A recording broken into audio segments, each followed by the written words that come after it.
Flow হারায় false. পড়াশোনা করলে তো ফ্লো হারানোর কথা না।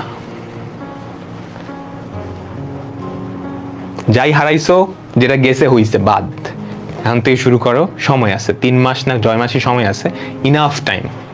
তুমি যদি প্রপারলি ইউটিলাইজ করতে পারো, মানে ইনাফ, মোর দেন ইনাফ। ভার্সিটির জন্য বায়োলজি কিভাবে পড়বো, আপনি কিভাবে পড়ছিলেন, এটা ইম্পর্টেন্ট একটা কোয়েশ্চেন। আমার সাথে কম্পেয়ার করা যাবে না, বুঝছো? সবার পড়ার স্ট্র্যাটেজি এক এক রকম, তুমি আরেকজনটা দেখে ওভাবে পড়বা। আমি আমারটা বলতেছি, তোমরা আইডিয়া পাইতে পারো। প্রথমত আমি একাডেমিক থেকে বায়োলজি ভালো করে পড়ছিলাম, আমি কলেজ লাইফ থেকেই বায়োলজি ভালো করে পড়ছিলাম, তো আমার বইয়ের উপর মোটামুটি দখল ছিল। তারপর অ্যাডমিশন টাইমে এসে মনে করে সপ্তাহে 1 দিন বায়োলজি পড়তাম। তারপর ঢাকা ইউনিভার্সিটি, আমাদের ঢাকা ইউনিভার্সিটির পরীক্ষা ছিল সবার আগে, তো ঢাকা ইউনিভার্সিটির 7 দিন আগে, ঢাকা ইউনিভার্সিটির পরীক্ষার 7 দিন আগে আমি 4টা দিন রেখে দিয়েছিলাম বায়োলজি পড়ার জন্য। 7 দিন আগে 4 দিন, আর সবার শেষের 3 দিন তুমি তো সবকিছু রিভিশনের মধ্যে থাকবা, ব্যাকআপ হিসেবেও রাখবা, কারণ তুমি অসুস্থ হয়ে যেতে পারো না। তো কখনোই একদম শেষ মোমেন্টের জন্য ফালায় রাখবা না, একদিন তুমি ব্যাকআপ হিসেবে রাখো।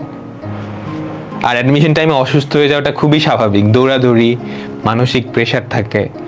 এরপর দেখা যাবে একটা অ্যাডমিশন তুমি সকালে দিচ্ছ, এরপর পরের দিন আবার অন্য জায়গায় গিয়ে অ্যাডমিশন দিতে হবে। এটা খুবই হেক্টিক একটা জার্নি, অসুস্থ হয়ে যাওয়া খুবই স্বাভাবিক। আমি প্রথম দিন গিয়েই অসুস্থ হয়ে গেছি, মানে আমাদের প্রথম ছিল ঢাকা ইউনিভার্সিটির পরীক্ষা, ঢাকা ইউনিভার্সিটির পরীক্ষা দিয়ে এসেই আমার জ্বরে উঠে গেছে, খুবই স্বাভাবিক। তো একদম শেষ মোমেন্টের জন্য কিছু রাইখে দিও না, লাস্টে ব্যাকআপ হিসেবে কয়েকটা দিন রাইখো। এখন পড়াশোনা করতে থাকো।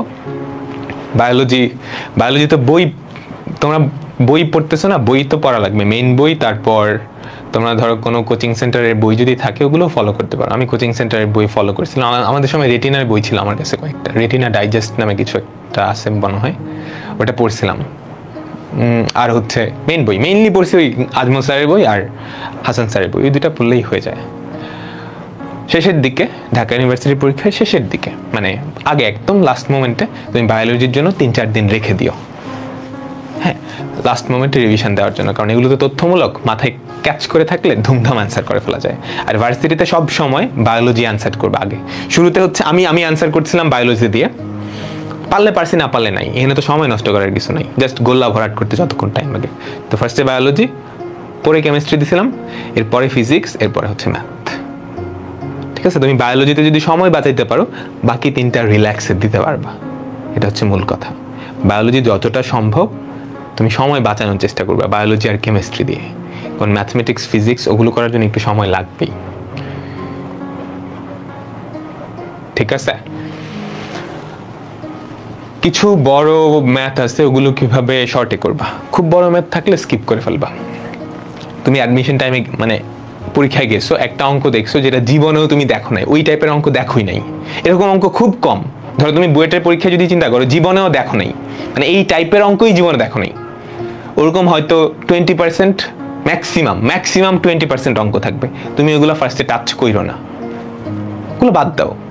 আমি বারে বারে একটা কথা বলি, অ্যাডমিশন টাইমে ছেড়ে দিয়ে জিতে যাওয়া যায়। তুমি সব টাচ করতে গেলে পারবা না, তুমি যদি এই এক্সট্রিম লেভেলের ট্যালেন্টেড না হও। তুমি একটা বড় অঙ্ক করতে গিয়ে 3-4 মিনিট যদি নষ্ট করে ফেলো, এটা মানে কিন্তু তুমি একটা অঙ্ক পারো না এরকম না। তুমি প্রথমত একটা অঙ্ক পারো নাই, ওই টাইমে আরেকটা অঙ্ক অ্যাকুরেট করতে পারতা, তোমার 20 নাম্বার গেছে গা। কাহিনী বুঝছো? তুমি যদি একটা কঠিন অঙ্ক শুরুতে করতে গিয়ে ভুল করো, তার মানে কি তুমি কঠিন অঙ্কটা তো পারোই নাই, ওই টাইমে একটা সহজ অঙ্ক পারতা, 10-20 গেছে গা।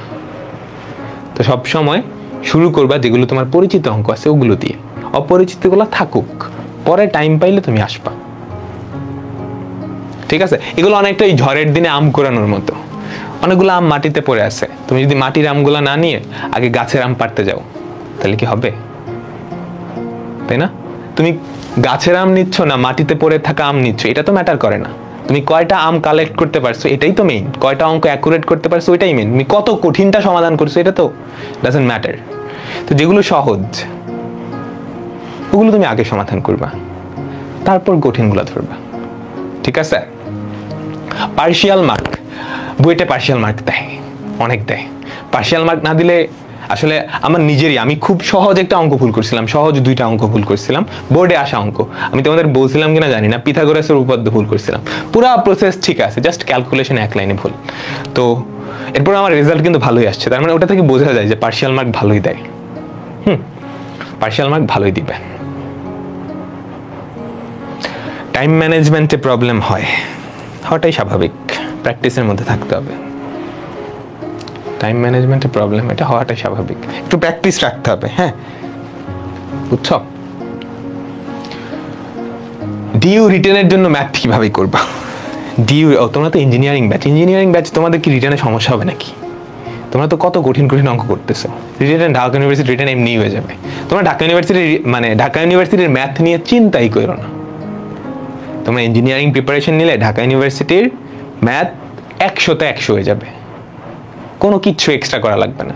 ক্যালকুলেটর নাই তো কি হইছে, তোমাকে এমন কোনো অঙ্ক দিবে না যেটা তুমি ক্যালকুলেটর ছাড়া পারবা না, বুঝছো? একটা অঙ্ক ক্যালকুলেটর দিয়ে করা যায় কি করা যায় না ওটা তোমার টেনশন না।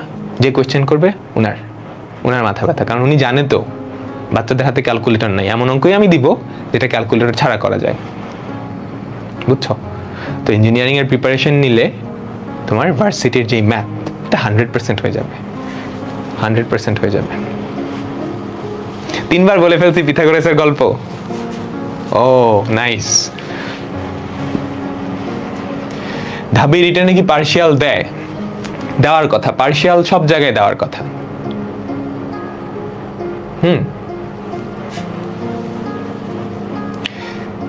এক্সট্রা সিলেবাস থেকে যেগুলো দিছে ওগুলো কেমনে করবা? সিলেবাসের বাইরে থেকে নরমালি খুব কম পার্ট দেয়, খুব কম, হয়তো 2-1টা। তোমাদের কি দিতে পারে? রিলেটেড, সিলেবাসের বাইরে কিন্তু রিলেটেড এরকম চ্যাপ্টার কারা আছে? ফাংশন, এই যে আমরা যে চ্যাপ্টারটা পড়তেছি এটাও কিন্তু একটা ফাংশন, বিপরীত ত্রিকোণমিতিক ফাংশন। তো ফাংশনটা একটু রিলেটেড। তারপর আর কি রিলেটেড? সিলেবাসের বাইরে মনে হয় না আর কিছু রিলেটেড। ফাংশন থেকে দিতে পারে, বুঝছো? অসমতা থেকে দিতে পারে। এই কনসেপ্ট বুক আর কোয়েশ্চেন ব্যাংক তুমি যদি ভালো করে শেষ করতে পারো তাহলে হবে, মোর দেন ইনাফ, বুঝছো? কনসেপ্ট বুকটা বেশ ভালো, আমি নিজেও কনসেপ্ট বুক পড়ছিলাম, কনসেপ্ট বুকটা বেশ ভালো। আর আমাদের স্লাইড পড়লেই মোটামুটি হয়ে যাবে, আমি এখানে সবগুলো কনসেপ্টই কভার করে দিচ্ছি। ডিইউতে রাফ কি কোশ্চেনের উপর করা যাবে? হ্যাঁ, করা যাবে। উইকলির কোশ্চেন টাফ হয়, বুঝছো?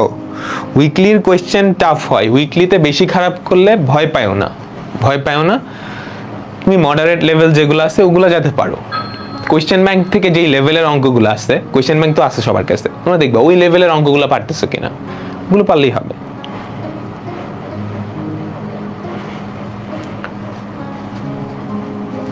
ঠিক আছে, আচ্ছা পরে আবার কথা বলবো না।